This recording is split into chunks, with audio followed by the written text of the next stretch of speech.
आप ये समझ लो, इनवॉइस एक बिल है, राइट, नॉर्मल टर्मिनोलॉजी में, ये मैंने ये आपको बेचा है और उसका वैल्यू इतना है, तो it is related to goods, वहां पे वेसल नंबर डालो, कोई प्रॉब्लम नहीं है। लेकिन बिल ऑफ एक्सचेंज क्या डॉक्यूमेंट है? Financial document, it is related to money, so you mention whatever document. गलत बोल रहे? अच्छा, सर ने बोला गलत बोल रहे। Okay, why do you want to put vessel name over there?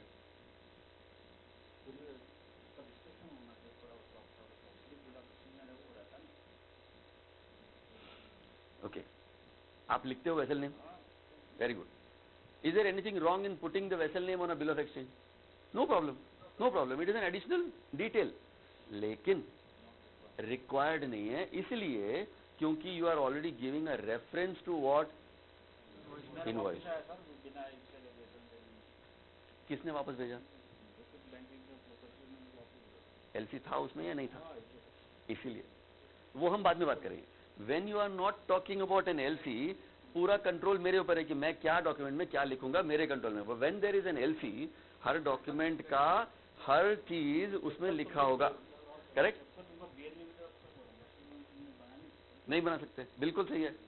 So for a moment हम इसको यहाँ पे पार्क कर लेते हैं। इनका जो ट्रांजैक्शन था एलसी वाला, वहां पे ये करना पड़ता है, ठीक है। Now we are coming back to the question of once we prepare all these documents, next step क्या है? Shipment. You get the shipping document, whether it is an airway bill, whether it is a bill of lading, depends on what is your mode of transport. Now, base is that first stage of the transaction is over, meaning manufacturing and getting the goods ready for shipment. Now, based on your arrangement with the buyer, you might say, BL copy scan करूंगा, 30% advance दो। होता है? होता है। पहले मिलता है तो बहुत अच्छा है। और यू माइट से पूरा गुड्स लोडेड है, ये देखो बीएल रेडी है, अभी पूरा एडवांस दे दो। You depend what arrangement you can have with the buyer and you will structure your transaction accordingly. कई बार आपको कुछ भी नहीं मिलता, जीरो एडवांस, तो you can also say sir ले जाओ, entire goods is going and you need to pay me at a later date. Now what is the basic use of a bill of lading? We all know, we have seen a bill of lading, right? What is the main use of a bill of lading?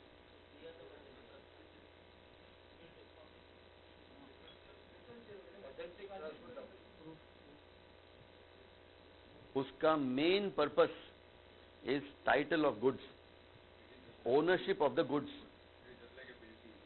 हाँ, आप यहाँ पे बिल्टी बोलते हैं। बिल्टी क्या चीज होता है? एलआर को बोलते हैं। तो एलआर क्या देता है आपको? ये पार्टी ने इतना गुड्स शिपमेंट किया है। So when you are getting a piece of paper called bill of lading in your hand, the shipping company is giving you two undertaking. Actually, number one, the goods which are right now on my vessel, उसका owner कौन? Seller, जिसके हाथ में ये piece of paper है। So ownership of the goods is being given into the hand of seller. Point number one of having a bill of lading. Number two, shipping company ये भी बोल रहा है, जिस कंडीशन में आपने मुझे कंटेनर दिया है, ये मेरा रिस्पॉन्सिबिलिटी बनता है कि मैं डेस्टिनेशन में उसको जाके पहुंचा दूं। एक्सेप्टिंग नेचुरल कैलेमिटी, उसको छोड़ दो, उसके लिए आप क्या ले रहे हो? इंश्योरेंस, वो अलग है। बट अदरवाइज अगर कुछ नहीं होता है तो मैं जिस तरह से लेता हूं उसी तरह से मुझे जाके पहुंचाना है, वो मेरा रिस्पॉन्सिबिलिटी है। एंड ये दोनों हो गया, एक is owner, second is shipping company responsibility, and the third one is what somebody was saying, mister buyer को गुड्स किधर से निकालना है? पोर्ट से, उसके पोर्ट से। So when the buyer goes to his port, I am presuming that buyer is going, right? Not the shipping company or the logistics guy. Buyer goes to the port and says, sir, वो जो इतना बड़ा container है, ये मेरा है, ये मुझे दे दो। So what does the port say? आप ले जाओ. Just tell me that you are the owner of these goods. That's what the port is saying. So how does he say that I am the owner? The bill of lading which was here has to physically come to the buyer, where it has to be mentioned that please deliver the goods to Mr. Buyer. वो लेके जब यहाँ पे देता है, only then he is able to release the goods. So critical document in terms of transportation is bill of lading, because it gives me ownership. Custom clearance वो करे नहीं करे मुझे उससे मतलब नहीं है. As a exporter, for me it is the ownership. So what I am also now doing is, we can all check our mobiles once. भाई मेरा मोबाइल साइलेंट पे है क्या? Because should not have this again. Now, if I have any export happening from India, do I need to have a bank in place?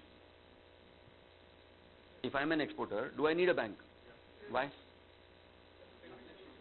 Shipment कर दो, document भी direct भेजो, क्या प्रॉब्लम है? वो तो लास्ट में, पेमेंट तो बैंक में आना ही है, चलो ठीक है, बट डॉक्यूमेंट में डायरेक्ट भेज सकता हूँ. हाँ,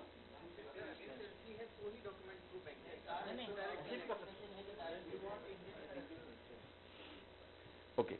Now we spoke about something called FEMA, which was given by RBI, and FEMA बहुत सिंपल बोलता है, for any normal exporter who is not a status holder or who is not in a special economic zone, you cannot send documents directly.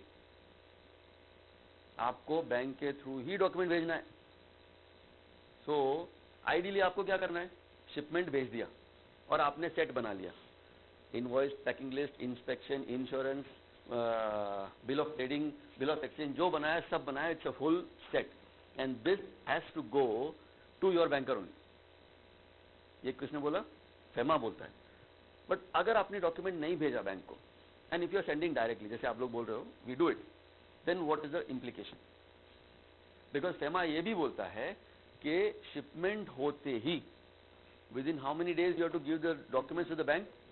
21 days में आपको bank को दे देना है, and bank he document बाहर भेजेगा, आप नहीं, बट आप भेजते हो. This is called practice. And what was that? That was law. So हमारे बैंकिंग में अनफॉर्चुनेटली लॉ भी है और प्रैक्टिस भी है. वो प्रैक्टिस की वजह से RBI has given the power, authority to this bank which we call as AD, authorise dealer बोलते हैं बैंक को. उसको ये पावर दिया है कि ऐसी गलती जो भी करता है, कौन सी गलती?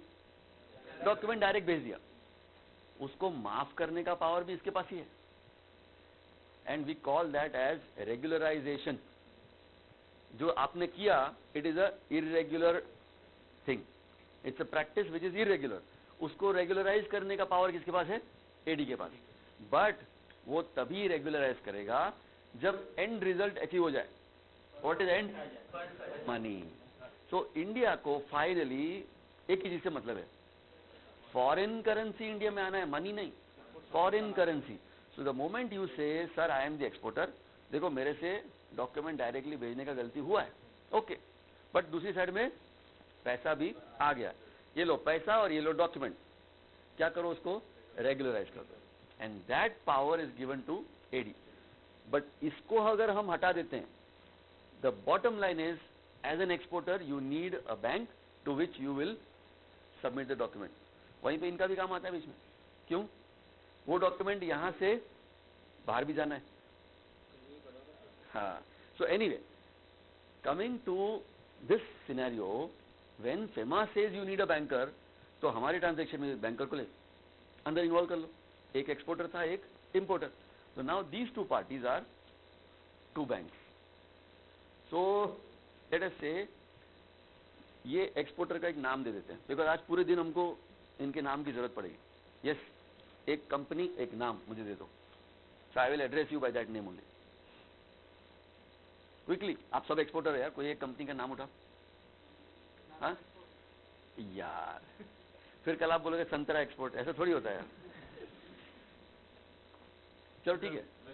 हाँ चलो ठीक है, उन्होंने ना. हाँ चलो, Vidarbha spices is a company who is exporting, चलो ठीक है। इंपोर्टर, आपको कंपनी नाम भी देना है, कंट्री भी देना है, बोलिए। हाँ, कहाँ से? आप इंडिया में थोड़ी हो। इंपोर्टर कहाँ होता है भैया? इंडिया में नहीं है, बाहर है। यस, वाह, दो कॉन्टिनेंट को कंबाइन कर लिया, ठीक है। So we are talking about Vidarbha spices and the importer Asia Africa. अब आप एशिया में हो कि अफ्रीका में हो? Let's put this at Kenya. The importer is in Kenya and obviously commodity क्या है? स्पाइसेस। तो मेरे पास एक $2.5 लाख का ट्रांजैक्शन है where spices are being exported to Asia Africa Kenya, ठीक है। Now in this transaction I have 2 more parties now coming into the picture. Who is this party? Banker of exporter. Which bank? ठीक है, दो है, axis और SBI. चलो ठीक है, डिसाइड कर लो quickly. SBI, done. Banker of the importer, which country you are? Kenya. StanChart Kenya, चलो ठीक है। So now we have got 4 parties, mind you, and ये तो 2 नए पार्टीज आए, उनका रोल सबसे सिंपल है। More complicated is exporter and importer, इनका रोल सबसे simple. So what exporter is doing, picked up all the set of documents, gave it to SBI with only one instruction, ये document आप courier कर दो stand chart Kenya को, and यहां पे पैसा हमको मिलने वाला है तुरंत। तुरंत मिलेगा, बाद में मिलेगा, both scenarios can be there. Advance तो छोड़ दिया, नहीं आ रहा है, so either you send the documents और तुरंत पैसा मिलेगा, और you send it and you will get it after some time. Let's take both the scenarios. Scenario 1, हम उसको नॉर्मली क्या बोलते हैं? साइट नहीं बोलते, नॉर्मली CAD बोलते हो, cash against document, but in banking terminology it is called as DP, documents against payment. Payment. So यहां पे the role of SBI is very simple, is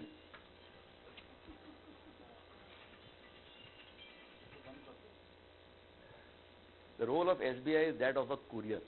पता है कुरियर का काम क्या है? इधर से लो, उधर पहुंचा दो, और उसका रिस्पॉन्सिबिलिटी क्या? कुछ नहीं करना मुझे। तो यहां पे SBI का रोल भी वैसा ही हो गया। एक्सपोर्टर सेड ये डॉक्यूमेंट पकड़ो और इसको भेज दो stand chart, but stand chart के पास मान लो ये डॉक्यूमेंट इधर आके पहुंच गया, what will they do with the document? No, क्या करना है वो जानने के लिए you need to give them some instruction. So SBI का काम 2 है, एक तो कुरियर करो, साथ में एक इंस्ट्रक्शन भी दे दो ये डॉक्यूमेंट को करना क्या है। So now you are sending a document to stand chart and saying ये डॉक्यूमेंट अपने पास ही रखो, बायर को मत देना till he comes with the payment. Got this? So I am safeguarding myself. Who is safeguarding? Exporter. Exporter ने SBI को दिया और SBI को बोला उधर भेजो, but don't give the document to the buyer till he comes with the payment. तो stand chart ने सिंपल एक काम कर दिया, इन्फॉर्म कर दिया बायर को, मिस्टर एशिया अफ्रीका ये सेट ऑफ डॉक्यूमेंट आया है, आपको ओरिजिनल चाहिए तो पैसा लेके आओ, otherwise I am keeping the document with me where at Standard Chartered Kenya. अभी 2 क्वेश्चन है, बायर को डॉक्यूमेंट चाहिए कि नहीं चाहिए? चाहिए। Why? Because he wants to take it from the port, so he will need it. Suppose buyer ने delay कर दिया, सर $2.5 लाख है, थोड़ा ज्यादा बड़ा अमाउंट है, 1.5 लाख इकट्ठा हो गया मेरा, अभी 1 लाख मेरा आ रहा है, थोड़ा होल्ड करो, मैं आता हूं 5 दिन में। 5 दिन में और 20,000 इकट्ठा हो गया, अभी कितना बच गया? 80,000, और एक 10 दिन वेट करो। ये हो सकता है? कोई ट्रांजैक्शन टाइम ही नहीं है इसके लिए। व्हाई? बिकॉज उधर भी Standard Chartered is saying what is my role? Courier. Standard Chartered role is also courier. Courier doing what? यहाँ से पैसा मिलेगा तो मैं आपको दूंगा, पैसा नहीं मिलेगा तो बैठा रहूंगा. Logic is simple.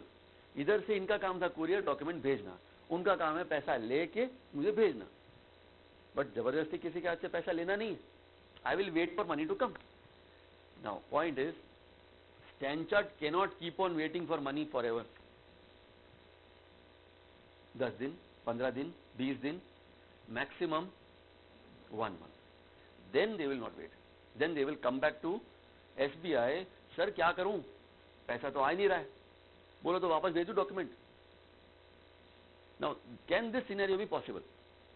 Yes, because we already said buyer might not have money. But sir goods का क्या हो गया? Where are the goods? तब तक तो ऑलरेडी पहुंच गया पोर्ट में and it has started incurring demurrage.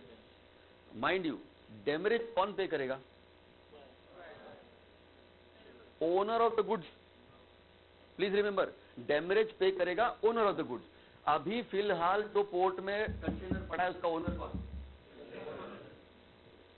Exporter. Because आपने अभी तक बीएल एंडोर्स करके बायर को दिया नहीं है. जिस दिन बायर ले लेगा उस दिन वो बन गया owner and then he will pay the demurrage. तो एक्सपोर्टर के लिए इट्स डबल वैमी. एक तो नंबर 1 मेरा पैसा नहीं आ रहा है, number 2 goods are at port and I M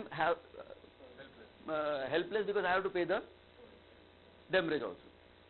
चलो कल को बायर आया ही नहीं पैसा लेके, तो ये गुड्स को क्या करूं? दो ऑप्शन है. Yes yes, so either I find another buyer in the same country or re-export to some other country, or agar if nobody is available to buy it, I will bring the goods back to India. In either ways it's a loss for the seller. If I bring it back, it is transportation charges. If I find some other buyer, he might not pay me the same price. For all you know, usko bhi malum hai ye distress, so he will reduce the price. Net it is the risk for exporter. So this is one transaction, which is this DP. Now why are we calling this DP? Because documents came to Standard Chartered and he is saying I will give you this document only if you give me payment. So documents against payment, so we call it as DP. Ideally देखा जाओ, among all transactions DP is very safe, because till you give payments the BL is with the bank only, it doesn't go to the buyer, so it is a safe transaction. लेकिन उसका flip side भी है. If it doesn't come with the money, seller is again at risk. So point number 1. Second transaction, documents have come here and buyer is not paying now, buyer will pay after 60 days. ठीक है? Now remember, which is that document which you have to make when payment comes later? Bill of exchange. So इसमें bill of exchange बन के साथ में जाएगा. So Standard Chartered will have two things in their hand now. Number 1, I have a set of export documents including bill of lading, और दूसरे हाथ में है bill of exchange. So I will call the buyer and say, sir ये पकड़ो bill of exchange, accept करके दो. Now what is the buyer accepting there? To pay on the 60th day. That's what buyer is agreeing. Sir ये लो मेरा stamp, sign, मैं 60 days में pay करूँगा. And when that bill of exchange is given to Standard Chartered, they will release the all documents including the BL. This is called documents against acceptance. Acceptance of what? Bill of exchange. So when he gets a bill of exchange and he accepts that bill of exchange, then only he gets the document. So the earlier one was documents are released against payment. Second is documents released against acceptance. So in this case, can you see some risk for exporter?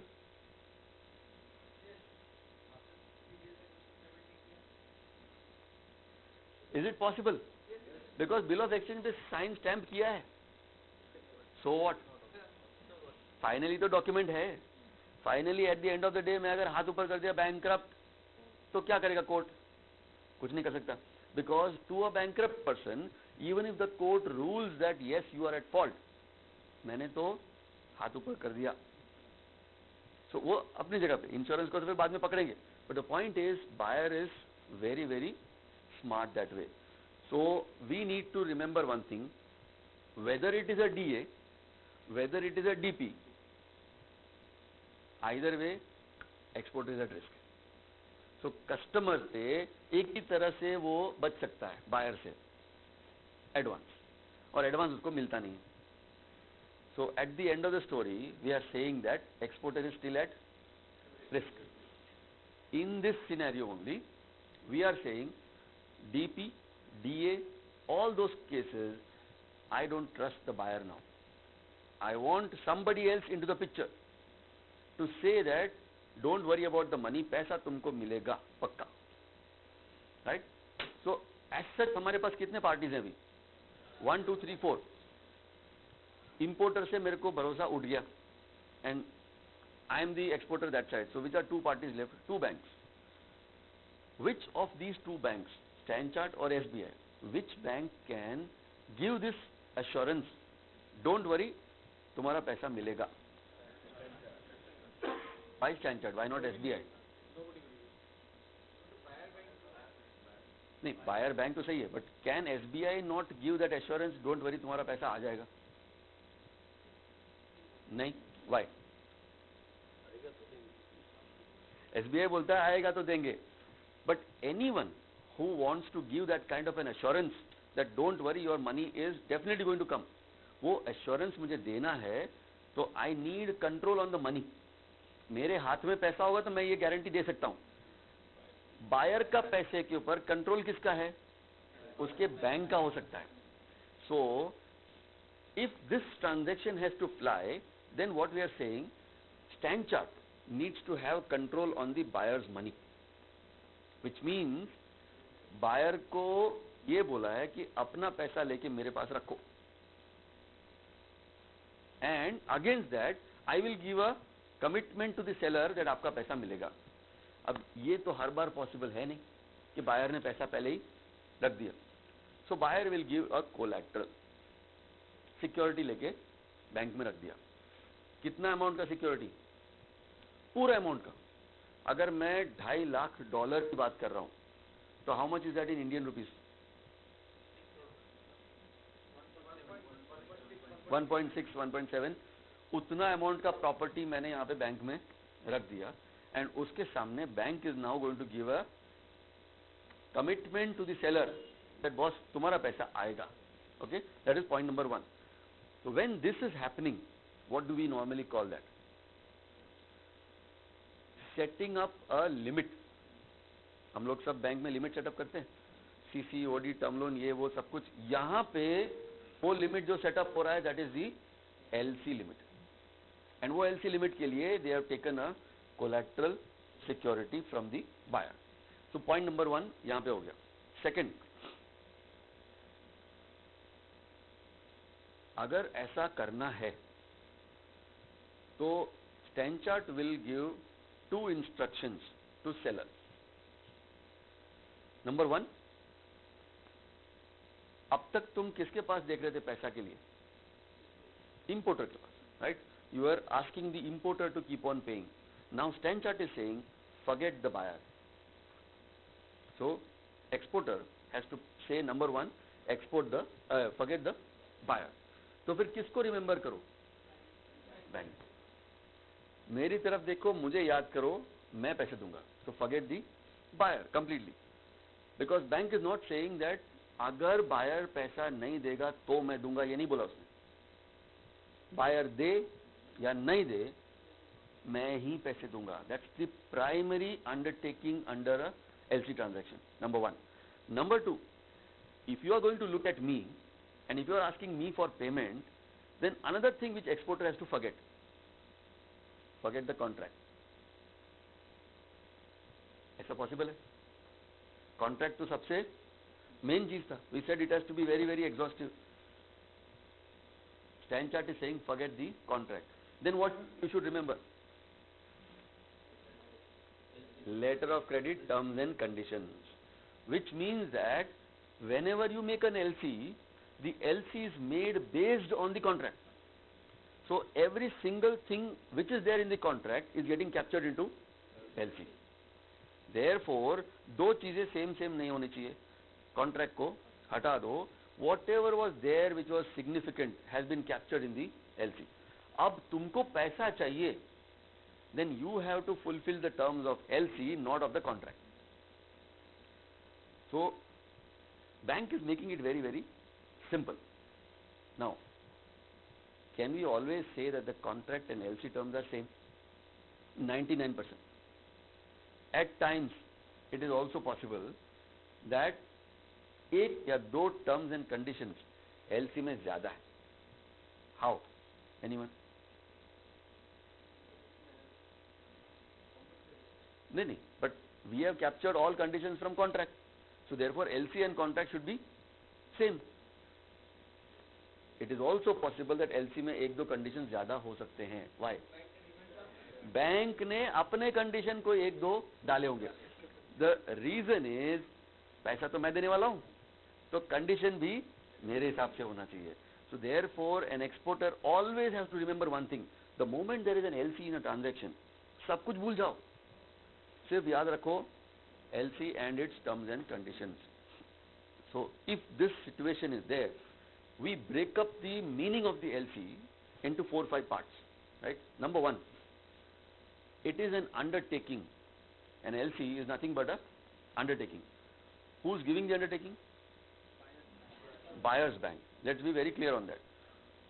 This undertaking is given to whom? Seller or seller's bank? Seller. Because अभी तक पैसा किसको नहीं मिल रहा था? Seller को. And who is after the money? Seller. So this undertaking is given by the buyer's bank to the seller. ये बात clear हो गया. Now what is this undertaking talking about? Just like what a bill of exchange said, to pay a certain amount on a certain date. Very simple. तो payment करने का बोल रहा है तो एक डेट और अमाउंट भी बोलो. So undertaking to pay X amount on X date. यहां तक तो ठीक है. लास्ट में एक लाइन आ गया, प्रोवाइडेड. सब कुछ आके वहीं अटक गया. What is that? Provided all the terms and conditions of the LC are fulfilled. And when you say all, it means ALL, all. Not even a single one, smallest of one can be avoided. तो छोटा सा भी अगर गलती करोगे, या you will not fulfill, I will not pay you. ये भी बहुत clear है. So while you are saying that I give you an undertaking to pay, you are also putting a rider. That payment will only come when you fulfill the terms and conditions. So if you now look at it in totality, it is still a good deal. Because exporter only needs to do one thing: fulfill the terms and conditions. बस अगर कर दिया तो मेरा पैसा पक्का. So can we say that for an exporter an LC is a good instrument? Definitely, because payment is assured. So can we also say that it is always the exporter who asks for LC? Normally. Why not? Always. There are situations when the importer is saying, मैं तो LC में ही transaction करूँगा. Doesn't it sound weird? It does. But ऐसा importer भी करेगा, because there are some benefits of the LC to the importer also. To have a transaction in LC will benefit him also. Can anyone tell me? He has to pay after 190 days. No. There can be site LCs also. DP के जैसा site LCs also. So payment can go. Sorry? Buyer's credit के लिए. उसके लिए LC की भी जरूरत नहीं है. Without that also you will get. Absolutely. See, point is, you remember that last sentence, provided. Bank ने बोला, लेकिन किसने बुलवाया? Buyer ने बुलवाया. So that provided word is in the interest of buyer. So whatever the buyer wants the exporter to do, वो सब वो LC में डालेगा. ये डेट से पहले